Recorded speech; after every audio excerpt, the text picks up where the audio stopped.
So it is good to see everyone out today. And remember, we are in a Zoom meeting, so you can use the functions, the speaker functions at the top right-hand corner of your screen, speaker view, and so on, to either zoom in on the speakers or zoom out, and the chat function as well. Make sure to use the chat function with any comments, saying hello to each other. And when we get to our speaker later in the meeting, you can use the chat function to send questions as well to our speaker.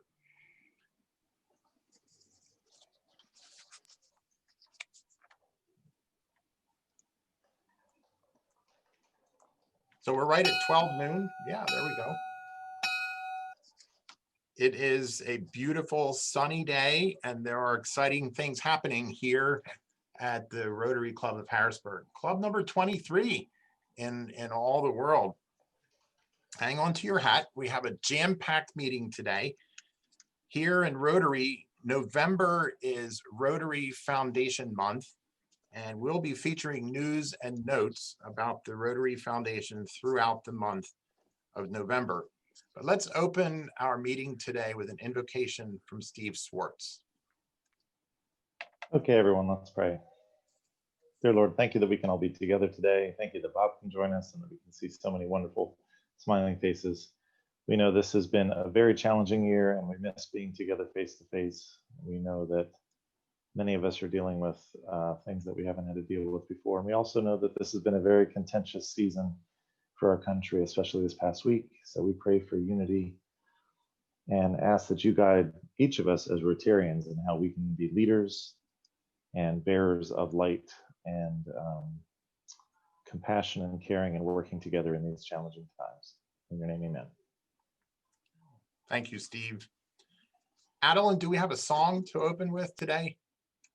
We do. As we're thinking and approaching Veterans Day, I've been thinking about our club's veterans, and I wanted to play the Star Spangled Banner sung by the United States Naval Academy Glee Club.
Would you join me in the Pledge of Allegiance?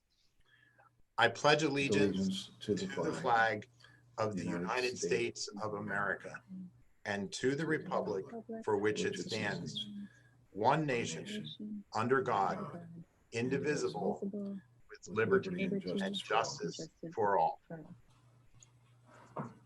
And the Rotary four-way test of all the things we think, say, and do. First, is it the truth? Second, is it fair to all concerned? Third, will it build goodwill and better friendships? And fourth, will it be beneficial to all concerned? So when we're meeting in person, I would tell everyone at this point, shake hands with your neighbor, So everybody go to the chat function and just say hi to someone else here on the meeting. Give you like 15 seconds to do that, counting down, right? And yeah, we should see the chat just loaded up with saying hi to everyone else. Well, something else that we do when it gets to be Veterans Day, if we're meeting in person, is we would have our veterans all stand. And, you know, you could stand if you're a veteran at this point, but what I'd like to ask you to do, if you're a veteran, go out to the chat box and just type in the branch of service in which you served. We'll just let about 15 seconds or so for everyone who's a veteran to type in. We have Air Force, we have Navy,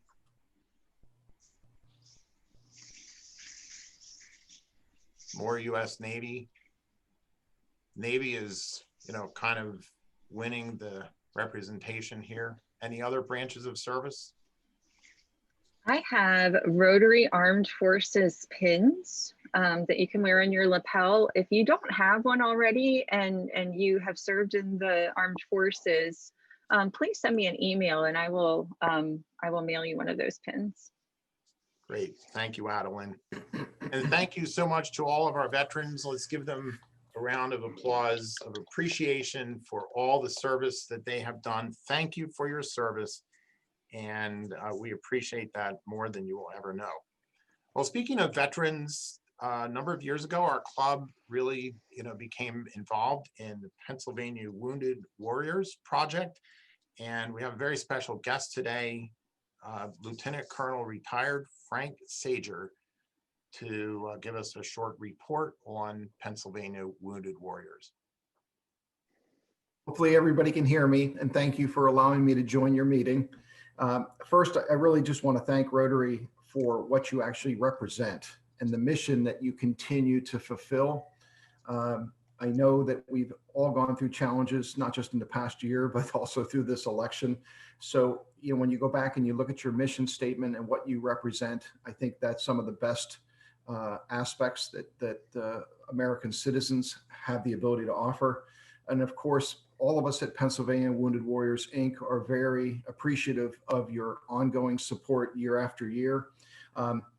Because you already know what our mission is, I wasn't going to spend that much time on it, but I wanted to quickly update you just so you understand what's happening and how we've been impacted by COVID, and then how we're trying to adjust.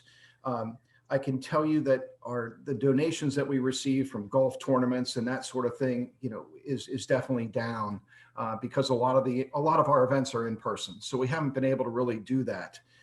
However, you know, we're still getting a lot of support, just like from you. Fortunately, the demands that are being placed on us by our veterans were down. We're not getting as many requests. Part of that is, you know, there's a moratorium on being evicted from your home. A lot of what we do is keeping veterans in housing that's good for them, you know, to have a roof over their head.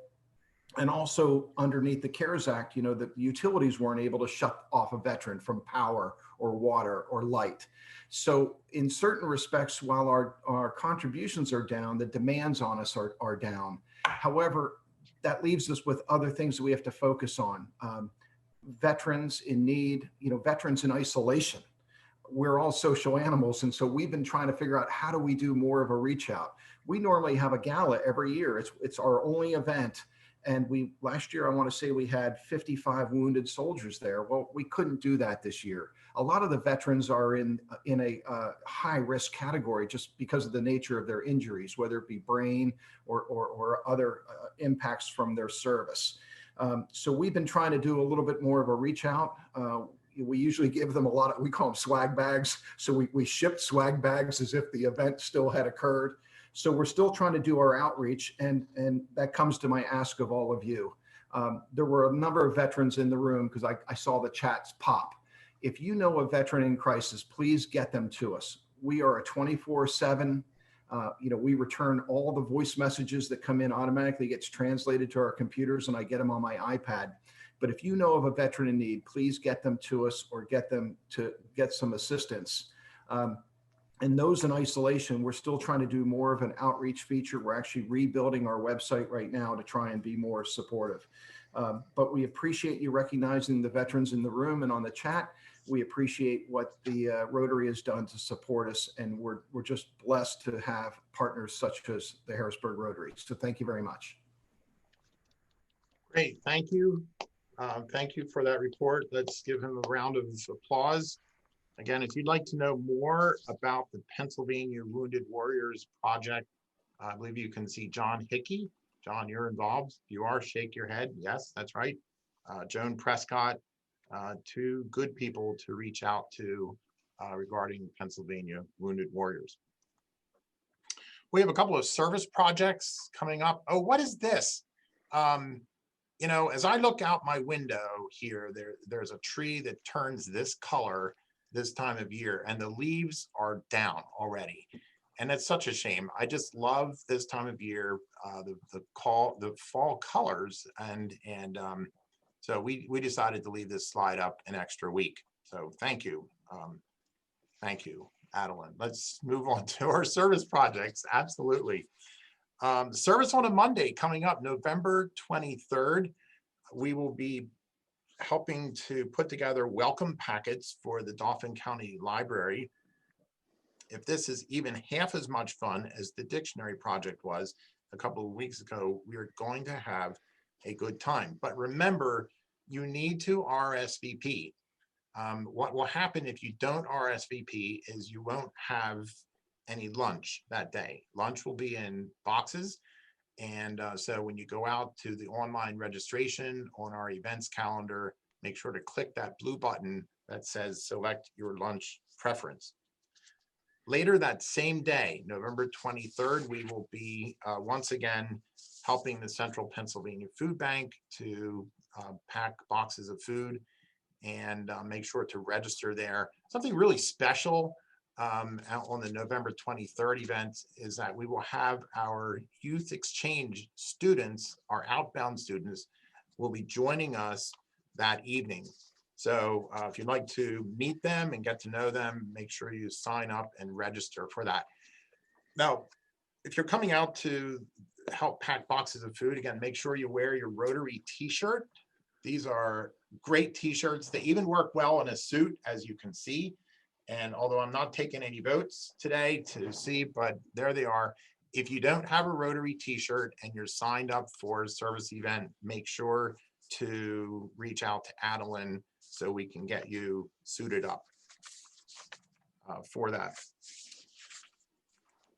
All right, there is a lot going on. Joy to the, oh, yes, Joy to the Berg is coming up. And is the Joy to the Berg slide next? I'm not sure, but Joy to the Berg, as you may recall, is our district grant project. It is an album full of holiday music and recorded by local artists. And all the proceeds from the album sales will benefit homeless initiatives here in the Harrisburg area. Now, our Homeless Initiatives Committee and Joy to the Berg folks have been working hard at getting some publicity out. If you'd like to stay connected with what's happening with Joy to the Berg, make sure that you like and follow the Rotary Club of Harrisburg Facebook page. Right on the front page of our website, you will see a Facebook connection there. So it's super easy just to click in, follow, and like the Rotary Club of Harrisburg Facebook page. Look for the album release at your local Carnes store and plan to give the album as a gift this holiday season. If you don't have a CD player, I believe you'll be able to download the album as well. See Steve Swartz for more information on that.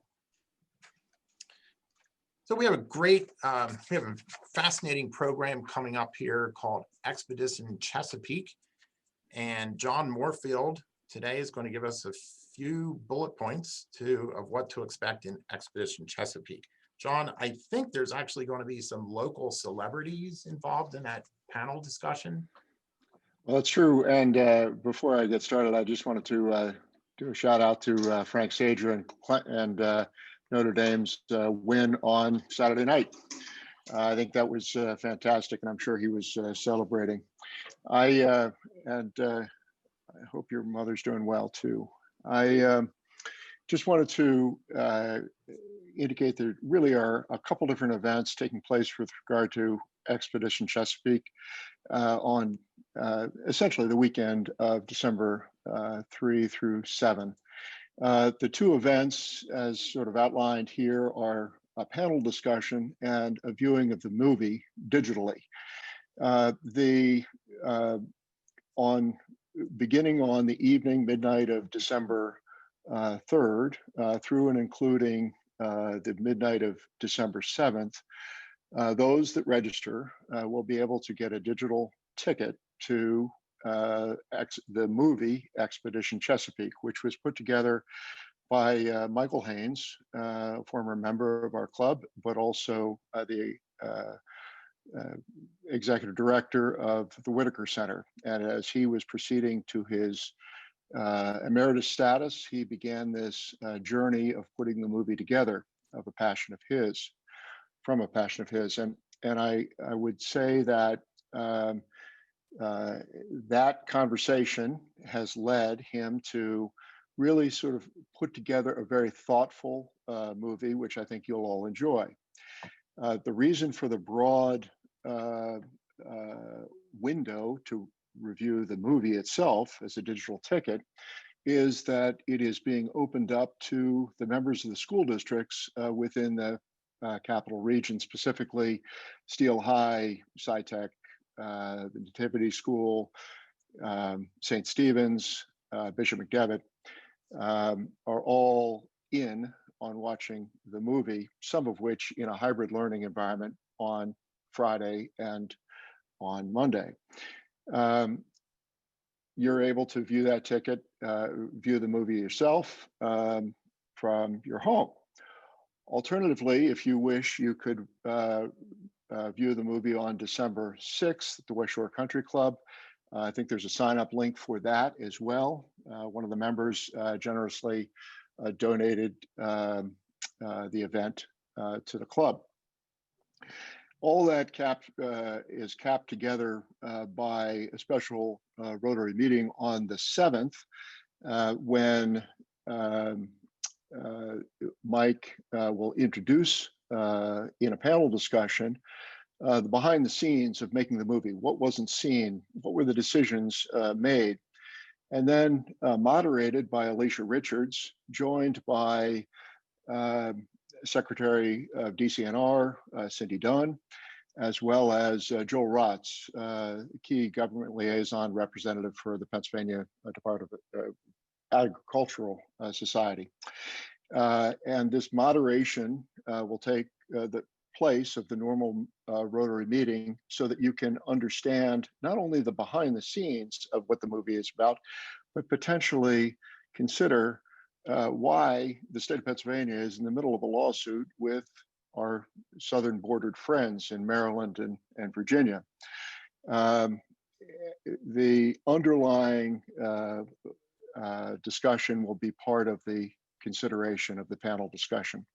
We look forward to your participation, both registering for the tickets, as well as potentially attending the panel discussion. So thanks, James, for introducing this, and we look forward to your participation. Thank you, John. And thank you too, for all the work that you've been putting in on that. Let's give John a round of applause.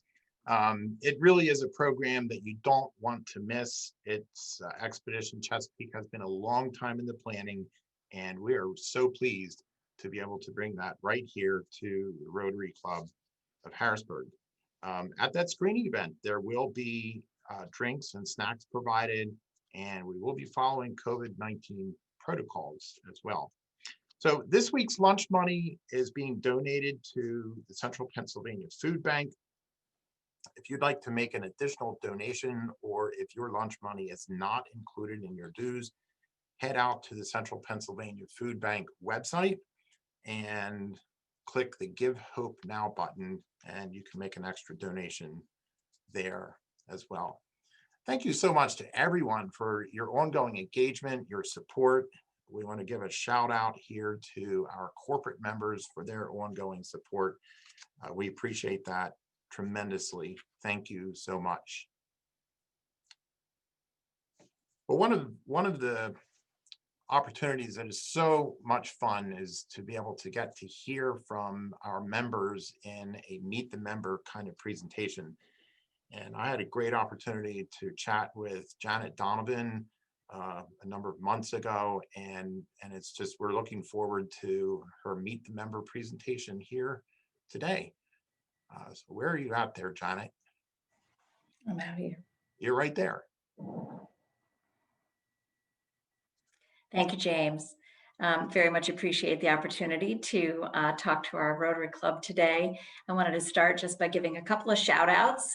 I came here a little bit more than a year ago, so more than half of my tenure has been during COVID, but certainly I owe a debt of gratitude for welcoming me into the Rotary to Marian Alexander, who I think is here today. To Una Martone, who is my mentor for Rotary, and also, of course, to our infamous Andy, who routinely is sending us all, I think, notes of encouragement during COVID. So thank you very much. And of course, Adeline and James, really appreciate the opportunity to be here. Next slide. I wanted to give you a little bit of background about what my path was to Central Pennsylvania and to Girl Scouts. So first of all, I came to Central Pennsylvania from Virginia to be the president and CEO for Girl Scouts in the heart of Pennsylvania. And we have a 30-county footprint in Central Pennsylvania. We have about 13,500 girls across this region.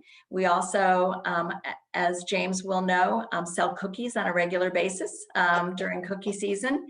This past year, the cookie story that I'm so excited to share really was March 6th was the first case of COVID in our 30-county footprint in Wayne County.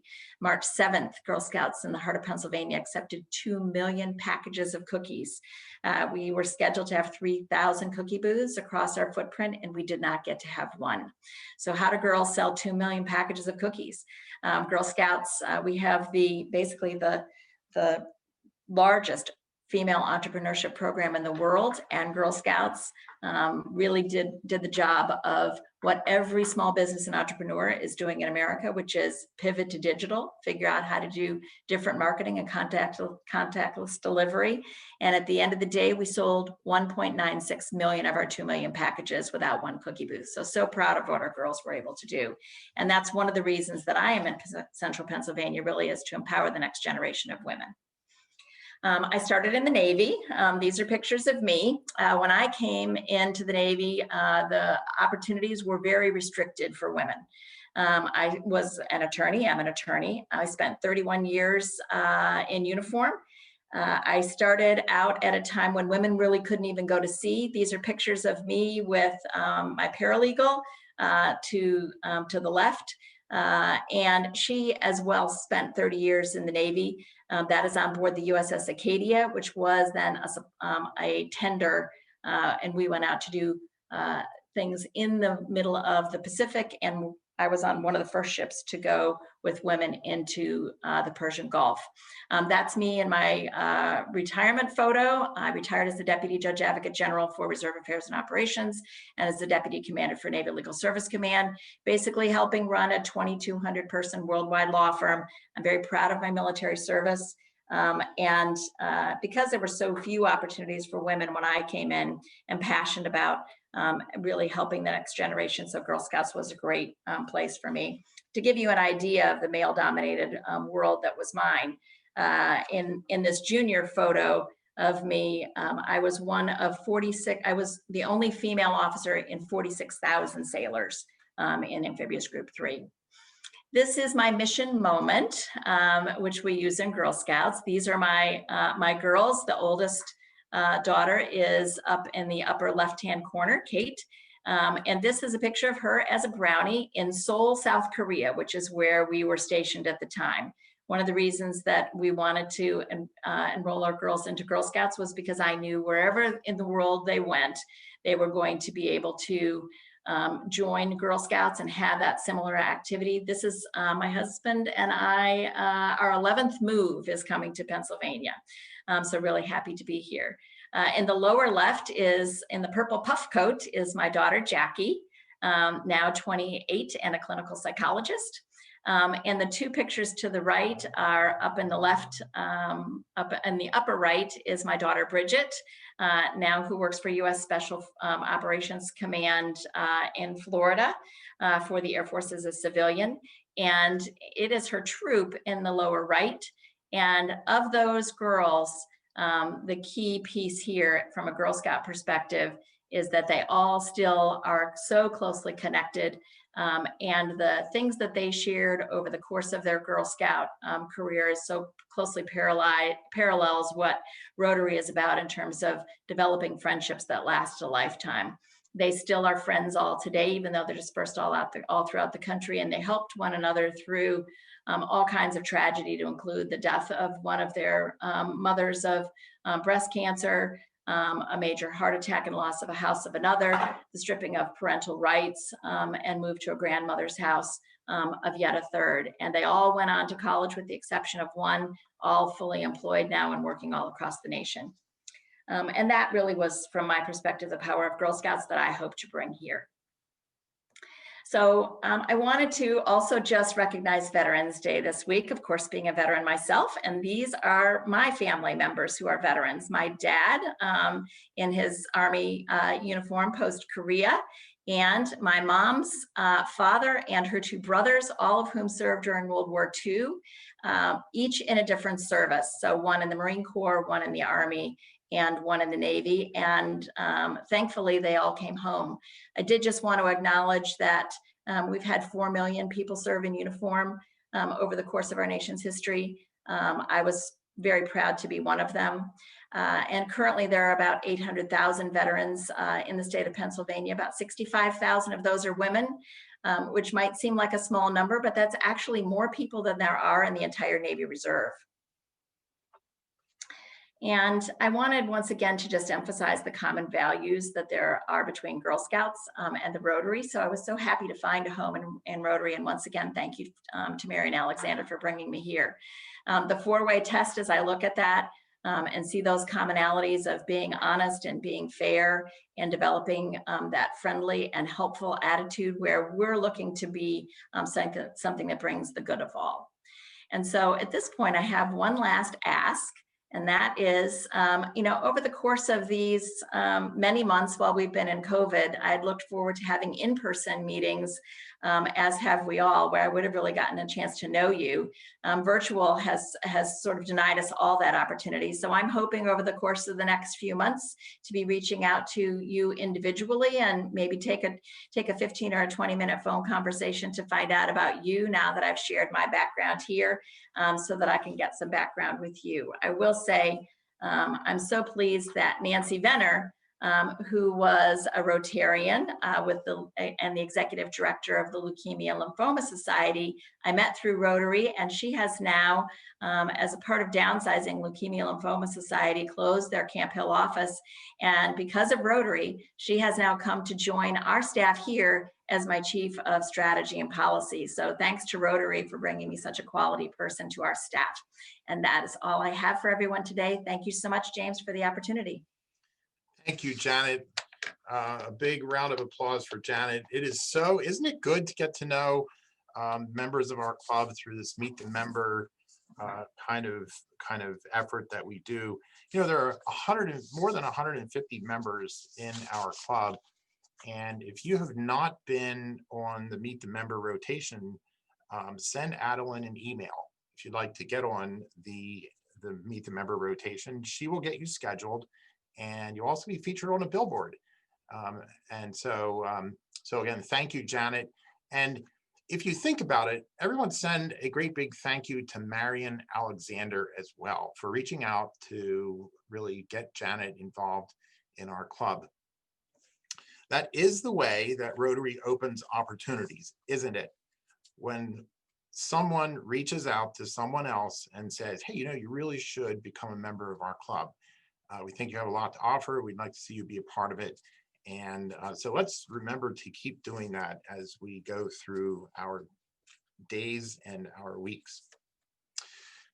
Well, every so often in Rotary, there's an opportunity to make an introduction, and after you've met and gotten to know someone that is truly special. And today is one of those moments. I have the opportunity to introduce someone to you who's going to be our speaker today, but he has as his personal mission helping people to get to their next level. And if you've known him for any length of time and you've gotten to know him, you will know that is absolutely true. He's an effective business leader. He is a leader in his community, and he is our Rotary District 7390 District Governor. Would you help me make welcome today our District Governor, John Anthony?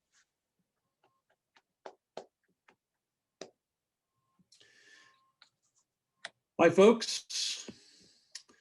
First, thank you, President James. That was a great introduction. I appreciate it. And we're going to roll through a little PowerPoint. But before I do, I really wanted to acknowledge the members of the Harrisburg Club. You have a very valuable, important, active, vibrant club with people that have inspired me through the years. An example of that is Dr. John Judson. I'm wearing his tie today that he gave me upon my ascending to the rank of District Governor. This is a Rotary Peace tie. John has been a confidant, a person that I can chat with, and I'm grateful for that. Scott Stevens, of course, has stepped up in many ways that we're going to hear about. One of the people that that put me where I am is in your club, Una Martone, as she was being the District Governor. You know, we all know that in order to get people to join Rotary, you need to tap them on the shoulder. And it's the same way with finding leadership. And Una literally tapped me on the shoulder during a session a number of years ago and said, hey, what do you think about throwing your hat in the ring? I'm grateful for Andy Rebuck. And I'm also grateful for Chris Petta. I'm going to mess this up, Chris. I was going to try and nail it, and I just didn't stick the landing. Petta Po. No, I'm just going to go with Chris P. He's awesome. And he has stepped up as our treasurer for the district. So super grateful for you, Chris. I promise I will know how to pronounce your name before the end of my term. So just some great people in your club, givers, one and all, and many more that I haven't named. So going to roll through a little bit of a presentation, a little bit of a talk, and some of it's going to be interactive. My belief is that people are kind of zoomed out, so I'm hoping that we can engage together. And a lot of that has to do with the fact that I believe that Rotary Opens Opportunities being our theme this year was no mistake. This gentleman, our president, our Rotary International president, Holger Kanak, and with a name like Kanak, it's no wonder that he has doors as a logo. Holger created Rotary Opens Opportunities. And as I stood in this room in January, and watched him do this, you could see his enthusiasm. But I realized that, you know, in my lifetime, I have always said, while raising my children and even before, there are no such things as problems, only opportunities. And so when I felt and saw this announced, I thought, what a prolific time for me to be involved. And then as COVID hit, and I thought about Rotary and the impact that Rotary can and will have on the impact of COVID, it really does open opportunities that may not have been opened had there not been a COVID. And so I'm pleased to be here this year, not because of COVID, but I'm pleased to be of service to you all. And you're going to find that that's my theme. This is a quote many of you may know. Certainly those of you who are my age and older may know the rest of this quote and where it comes from. The gentleman who said this, his picture is hanging on my office wall, and no, it's not James Good. It is President Ronald Reagan, and he said, I'm from the government and I'm here to help.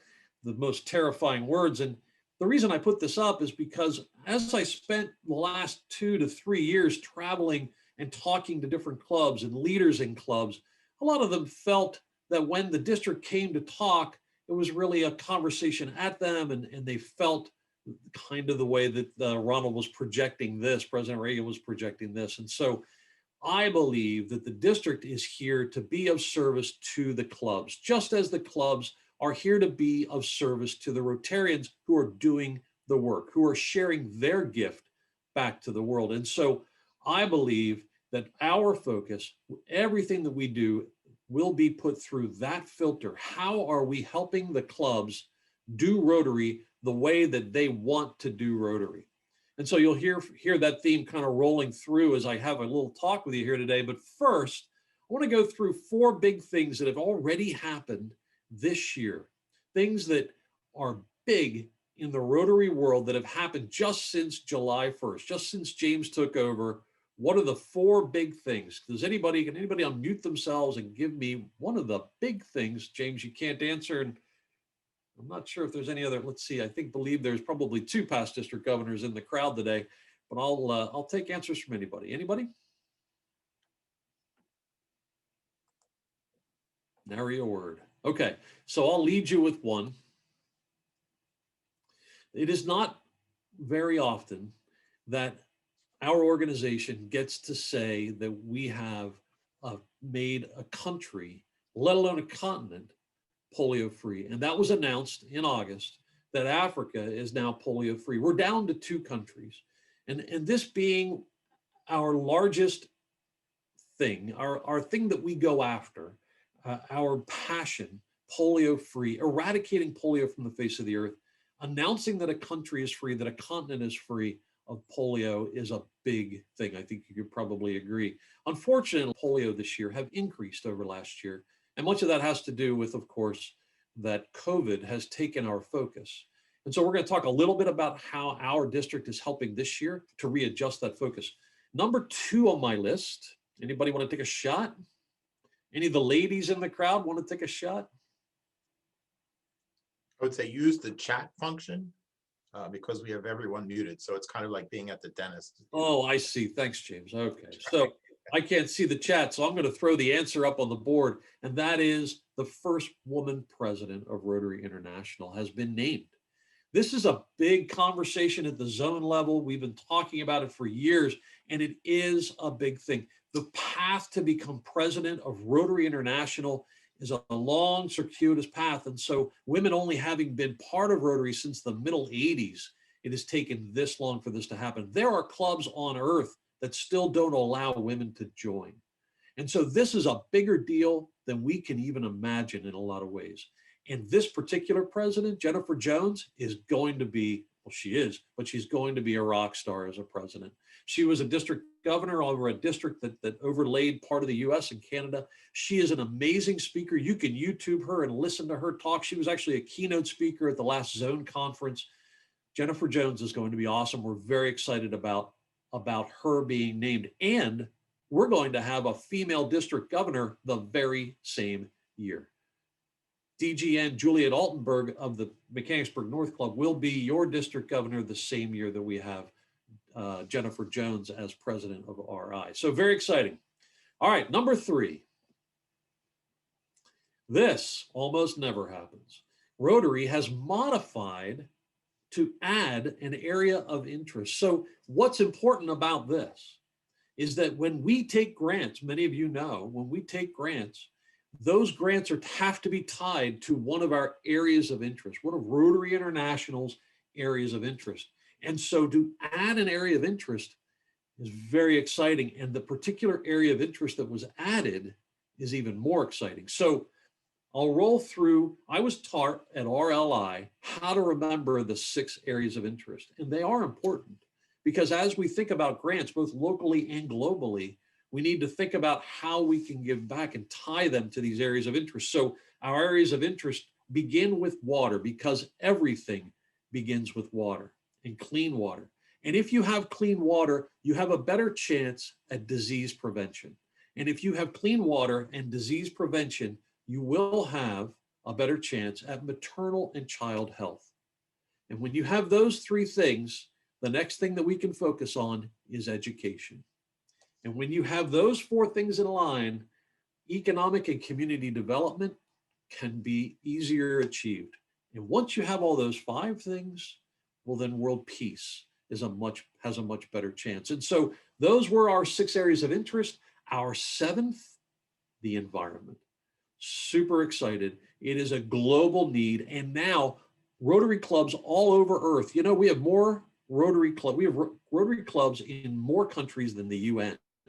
So Rotary clubs all over the earth will be able to focus money, energy, and talent towards the environment. Very exciting. The 4th item on my little list is a district-centric item, something that very rarely ever happens. In our district or many districts, we added a club. And so the Passport Club was born in this Rotary year. We made application last Rotary year, RI anointed it this year. We are very excited about the 22 members or so. In fact, it's actually grown a couple of members since it was born. And this club is very interesting, and I'm going to get more into it later, but I just want to say how excited we are that we've added a club. We've had an opportunity for Rotarians, for members of our community to become Rotarians. Okay, so real quickly, I know that past District Governor Patty Rooney, past District Governor John May, past District Governor, I believe, Una Martone, would have talked about these Rotary International initiatives. And these initiatives are important as we go through the decision-making in our district. We need to, all at once, increase our impact, expand our reach, expand our participant engagement, and increase our ability to adapt. And so as we roll through what we're doing in the district, we're trying to apply these concepts to those things. And so now we're going to talk about some of those initiatives that we're doing this year. One of the most important ones, if not the very first one, is that we are creating a communication committee. Now, this is something that has been done and talked about in the past. We're formalizing it with a leader by the name of Patricia Green. Patricia is a member of the Passport Club and a PR professional. She owns her own firm, and we're very excited about this because we know in this age of technology, we need to be very much on purpose about how we communicate up to the district, down to the clubs, and out to the community, internally, externally. We need to have processes in place so that we're sure that we're effective in our communication. As leaders, we know that communication is a pillar of any organization, for-profit, not-profit. And so a communication committee that's focused on that is imperative. Patricia is looking at 6 members of the committee. She's actually had 1 meeting already. She would like to have more people who are interested in being involved to get involved at the district level communication committee. And then she would like to have a liaison in every single one of the clubs that allows for their communication, what's happening at the club, your service projects, your events, special things that are happening to be communicated up to the communication committee, who will then have processes in place to get it out to the general community or back into the district, whichever is appropriate for that particular thing. And so we're looking for committee members and we're looking for liaisons within the club. We have created a district speakers bureau. And so Janet, you just did a presentation about the Girl Scouts and that was beautiful. I'm an Eagle Scout. I love the Boy Scouts. I love scouting in general. And I believe that your message could be spread across all 42 clubs. So if you wouldn't mind sending your information out to Melissa, our district secretary, and getting on our speakers bureau list. We have created, because in talking to a lot of the smaller clubs in particular, they said we have a hard time finding good quality speakers, people that want to share, because we meet in the morning, or we're a small club of 15 or 20 folks. They're a small club of 15 or 20 folks doing beautiful things in their community. And without them, we would be lost and their community would be lost. But the Speakers Bureau allows for them to pick off people who want to be talking to them. We already have nearing 24 folks on that list, internal in our district, external people that want to come to the meetings and talk to you about their area of passion, their area of expertise. And so this is on our website. If you would like to speak to the 42 clubs about your area of interest, your area of passion, all you have to do is send a note to Melissa at the district office, name, contact information, what your topic name is and what it's about, and any limitations you may have. Maybe you don't want to speak live right now during COVID. let us know. We'll get you on the list. We're very excited about this. This is being, and you're going to hear about some of the folks that are on this list already. So Juliet Altenberg, she's a nurse and she oversees trauma centers all across the United States. In her role, she came to me early on and she said, John, we need to think about creating a safety document. How do we safely talk about coming back? These clubs who are out there who are trying to figure out how to meet live. And so Juliet pulled together people, professionals, health professionals, medical professionals, and food professionals from all across the district. And they put together a document that's a living document. And we posted it on the website and she updates it on a regular basis. Her committee does. And this document is helping clubs. You talked about it earlier, James, talk about how do we best come together safely. Juliet is going to be taking that committee to a new level. They're going to be doing videos. They're going to talk about things beyond COVID. And so if you have an interest in being involved in this committee, reach out to Juliet Altenberg. She would love to hear from you. We've created a new diversity, equity, and inclusion committee. You know, this is a timely, important conversation. And so how do we do what we do well? How do we integrate the thought process of what we're doing through this filter?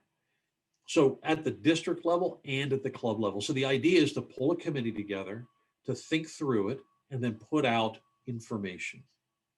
So we have a little committee forming. If you're interested in being involved in that committee, we would very much like the committee to look as diverse as it should, especially given it's this committee. And so we have a past district governor who's already agreed to chair the committee. Reach out to me if you have any interest in being involved. We've started another new thing. It's district development sessions. I called it district training sessions, but past district governor Una created it something a little bit more fancy and appropriate. And in fact, the first one that Una put together for us was on diversity, equity, and inclusion. And it was a fabulous, fabulous presentation. In fact, it's recorded and resting on our website if you would like to go see it at any time. In fact, all of these are recorded. This is information that's shared 1 hour a month. We're making lemonade out of this COVID thing, right? We're trying to figure out how do we make Rotary better because of where we are now. And so with everybody being more comfortable with Zoom, we're able to have a meeting every month. And instead of just doing training once a year, we're doing training every month and on internal topics, outside topics. So we had diversity, equity, inclusion, but we also had how do you run Club Runner better, right? Or how do you do fundraising? Another great presentation that Una put together. Una is our district trainer.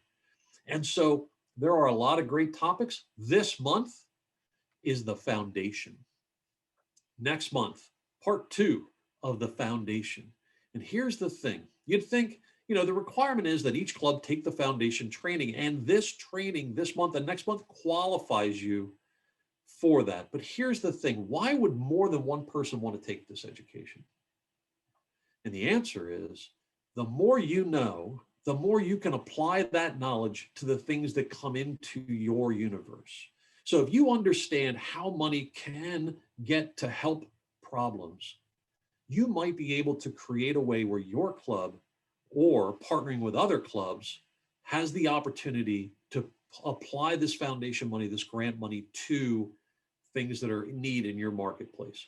You know, we have quite a bit of money sitting right now in our foundation that's not being used. And we really shouldn't have that. We have almost half the clubs in the district that don't do district grants. And part of that has to do with the fact that they feel like it might be difficult. Part of that has to do with they don't have the money to match. Part of that just has to do with they've never done it before. And so we're hoping that this online education breaks through some of those barriers. We're also developing a new program. It's so new, there's no slide for it, that allows for clubs who don't have the money to front for their district level grant to not have to front the money to be involved in that grant process. I'm super grateful to Amy, who is helping me put that together. So join us. This training is actually tonight.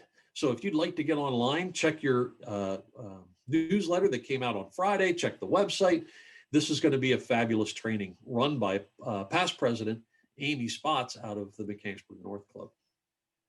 So another new thing that we're doing this year, is monthly leadership meetings. And again, this is a little bit of lemonade. When we have never in the past had the opportunity to pull all the presidents together as often and as well as we can monthly through Zoom. And so this is a great opportunity for collaboration. We talk about if Harrisburg's doing it one way and Lancaster's doing it another, maybe there's some collaboration, some understanding that can occur that would allow for everybody to do it better. And so why not meet monthly? We talk about what happened, what's happening now, and what's about to happen, and then we break into the groups. And so this is a great opportunity for not only the presidents, not only the president-elects who we encourage to come so that they have a better launch into their presidential year than anybody ever had before, but also for potential leaders. All are welcome. If you have an interest in being a leader in your club, feel free to come on out. This one happens on the second Tuesday of every month. We'd love to have you. So Rotary Veterans Initiative, I know that you folks are involved in veterans. This was created actually out of the Carlisle Mechanicsburg North as Helping a Hero. And we built 2 houses for disabled veterans over the years in Cumberland County. And then the organization morphed into Rotary Veterans Initiative. And the focus is on giving money to veterans who are coming back and going to college, and mentorship for those folks as well. And so the Rotary Veterans Initiative, taken from that area, is now being expanded across the entire district. And Rick Copeland, retired Lieutenant Colonel, works at the War College, would love to come and talk to your club. He's on the Speakers Bureau about the Rotary Veterans Initiative. We need more mentors, people who are in industries. So the quick story, gentleman I believe he was in Iraq, came back, went to school, I believe it was at Penn State Harrisburg, and we found a mentor for him. He was going for accounting. There was a gentleman who was an accountant in a Rotary club, mentored him the first year. Second year, he got him an internship at his firm, and now he's an employee. Rotary has changed that veteran's life forever for better. And that's the impact that we want to have across the district. And so if you're interested in being involved in the Rotary Veterans Initiative, reach out to Rick Copeland, reach out to myself, reach out to Melissa. We will plug you into the committee. We would love to have Rick come out and talk to you more about what that means and how that could work. Scott Stevens, I believe, is even on this call. So Rotary Means Business, founded here in our district by past District Governor Alden Cunningham. You know, Paul Harris brought together people of like heart and like mind to do business together because he felt like that was the right thing to do. And naturally, philanthropic endeavors ensued from that. We are bringing that back in at an even higher level. Alden Cunningham brought it to us. We were the number 4 district in all the land involved in Rotary Means Business. And now there are over 100 districts in the US that are involved. And so what Alden has built, Scott is taking to the next level. And he would love to talk to your club. I'm sure he probably does on a regular basis, but this is part of my regular deal, right, Scott? So he'd love to get out to all the clubs and talk more intently about how Rotary Means Business can have an impact on your membership development, on the strength of your membership, right? Because part of the reason you're part of Rotary, many people are, is fellowship.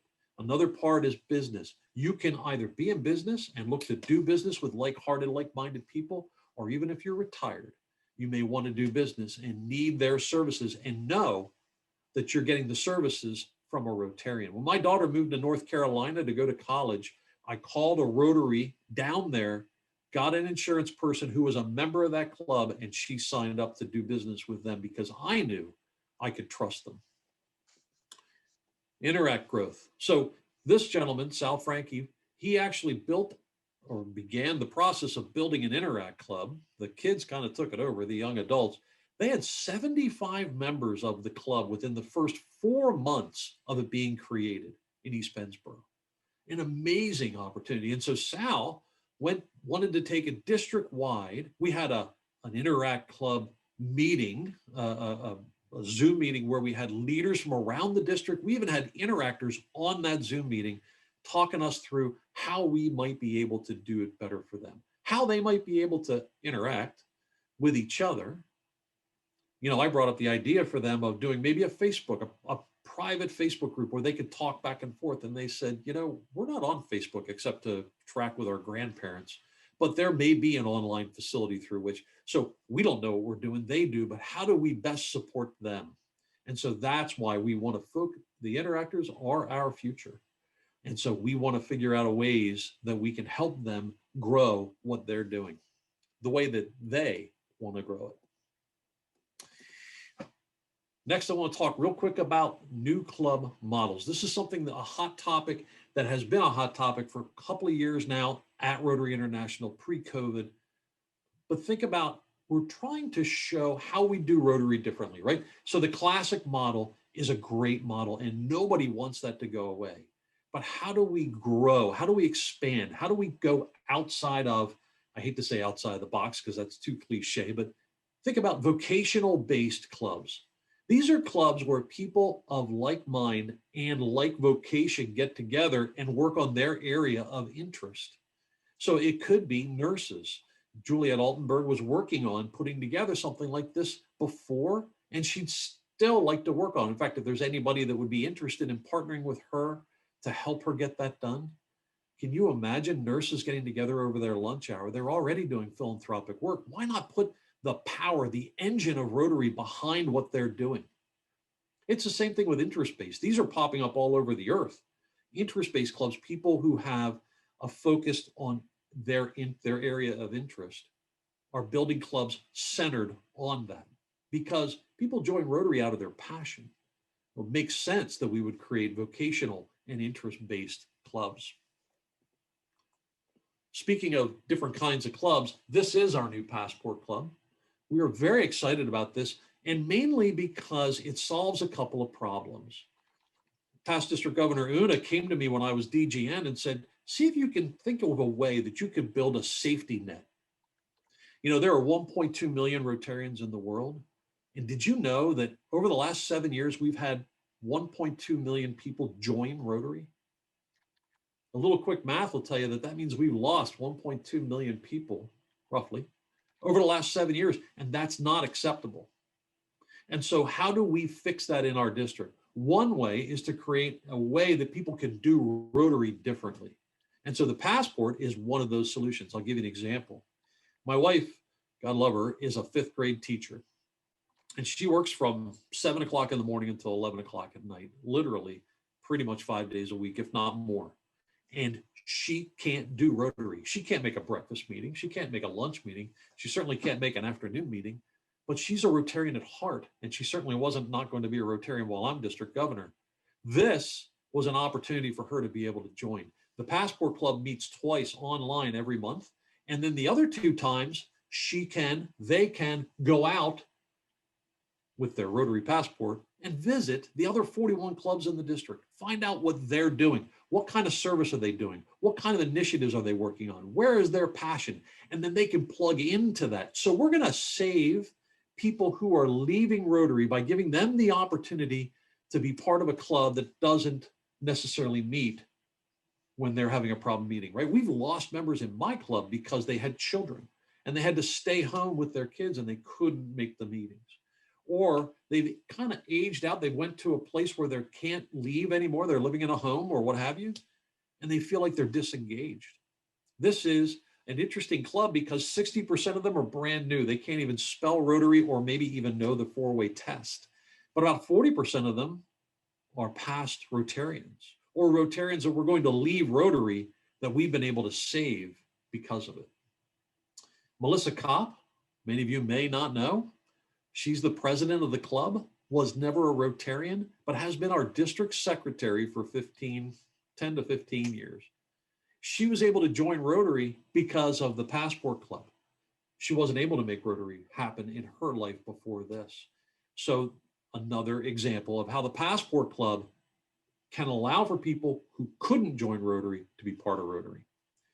So I just glanced at the clock and realized that I think I'm going to be out of time here. So I'm just going to hit real quick a couple of buttons. The new Polio Plus Society. This is being led by John May. Very exciting way that we can raise money. Here's your PIN if you join the Polio Plus Society. We have 53 members so far. The Polio Plus Society is you a promise to give $100 a year to polio until it's eradicated from the face of the earth. I'm a mortgage guy, so here's the math. If we have 20% of our district, which is the typical thing, 20% of the district does it, that's 440 members. That means that because of the Bill and Melinda Gates Foundation, $132,000 in new money would come from our district every year to help eradicate polio. That is what I'm talking about. So I ask you to go to our district website and sign up to be a Polio Plus Society member. We're developing a district-wide mentor program, which I'm very excited about, to help retain those folks.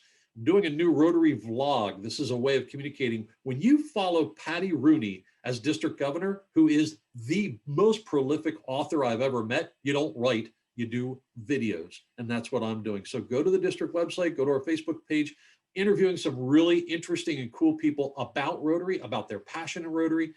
It's a very exciting way to communicate. And we've done about a dozen of them so far, looking to do about 40. If you're interested in doing a vlog with me in your area of passion, please let me know. We have an expanded meetup group. You'll have to talk about that later. The billboard program, Andy, I didn't have the opportunity really to do justice for you, but this is a great way that the district is giving back to the clubs that they asked for. How can you help us relay Rotary out to our community? And Andy put this together. I can't tell you how grateful I am for that. New district Go Fund Us account. This is something we're working on. Hope to see it in the new year. And of course, we have continuing the programming that we have always done because these programs are so important. Just a couple of things. Don't forget about our charter night. So we've chartered a new club. Please attend our charter night. It's online. The information's in the newsletter. Wrap our Rotary arms of love around these new Rotarians so they can feel that they're part of the bigger community that they are. And then, of course, our district conference is happening in some way or another. We've got a lot of things in the air right now. We've got a lot of great ideas happening. So make sure you put it on your calendar, April 30th, May 1, May 2. Thank you for your continued support. Apologize for running a little bit long. My final thought, we are indeed here from the district, and we are excited to be of service to you in your club and you as a Rotarian. If there's anything that we can do, please reach out to me. This is my contact information. If you have ideas, I'd love to hear them. Let's get some stuff done this year. Let's continue to make lemonade out of the lemons that we have. Thank you, James. Thank you, John. We appreciate you. And there truly is a lot of opportunity going on in our club at the district too. So, you know, we don't have time for a lot of questions. So I would just say to everyone on the call today, keep watching your email. Every Friday, we send out the Rotary Roundup, and midweek we send announcements. So we're going to be referencing some of the information that District Governor John Anthony shared with us today. So read the Roundup every Friday. And if you'd like to connect up further on that and you're not sure who to talk to, send a note to Adeline. Well, it's been a jam-packed meeting. Thank you so much again to every one of you for your attendance and your participation today. We will be meeting virtually again next week, Monday, November 16th. And our speaker will be the Honorable Mayor Eric Pappenfuss doing a State of the City. So you don't want to miss that meeting for sure. We're out of time. I'm going to call the meeting. We don't need a motion, but make it a great Rotary week. Again, so good to see everyone, and we look forward to seeing you again next week.